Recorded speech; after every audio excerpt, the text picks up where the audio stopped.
एक बार किसी बात पर अकबर बीरबल से नाराज हो गए और उन्होंने बीरबल को राज्य छोड़कर कहीं दूर चले जाने का आदेश दे दिया।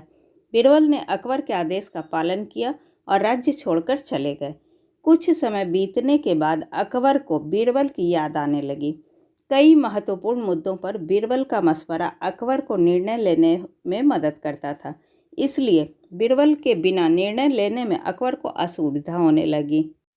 आखिरकार उन्होंने अपने सैनिकों को बीरबल को ढूंढने के लिए भेजा। सैनिकों ने कई गांव में बीरबल को ढूंढने का प्रयास किया, लेकिन बीरबल नहीं मिले। कई जगहों पर पूछताछ करने के बाद भी बीरबल का पता ठिकाना नहीं मिल सका और अकबर के पास सैनिक बैरंग लौट आए। अकबर किसी भी सूरत में बीरबल को वापस लाना चाहते थे। इसके लिए उन्होंने ये एक युक्ति सोची। सैनिकों के माध्यम से उन्होंने अपने राज्य के सभी गांवों के मुखियाओं को संदेश भिजवाया। संदेश इस प्रकार था: एक माह के भीतर एक घड़े बुद्धि भरकर उस घड़े के साथ दरबार में उपस्थित हो। ऐसा न कर पाने की स्थिति में बुद्धि की जगह घड़े में हीरे जवाहरात भरकर देना होगा। अकबर का ये संदेश सैनिकों द्वारा गांव-गांव में प्रसारित किया गया। एक गांव में बीरबल भेष बदलकर एक किसान के खेत पर काम किया करते थे। जब उस गांव के मुखिया को अकबर का ये संदेश मिला तो वो चिंतित हो उठा। उसने गांव के लोगों की सभा बुलाई। बीरबल भी उस सभा में उपस्थित हुआ। गांव के मुखिया ने अकबर का संदेश गांव वालों को दिया तो सभी सोच में पड़ गए।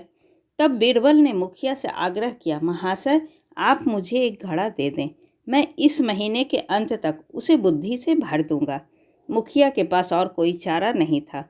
उसने एक घड़ा बीरबल को दे दिया। बीरबल वह घड़ा लेकर किसान के उस खेत पर चला गया जहां वह काम किया करता था। वहां उसने कद्दू उगाए थे। उनमें से ही एक छोटे से कद्दू को उठाकर उसने घड़े में डाल दिया। कद्दू अब भी अपनी बेल से लगा हुआ था।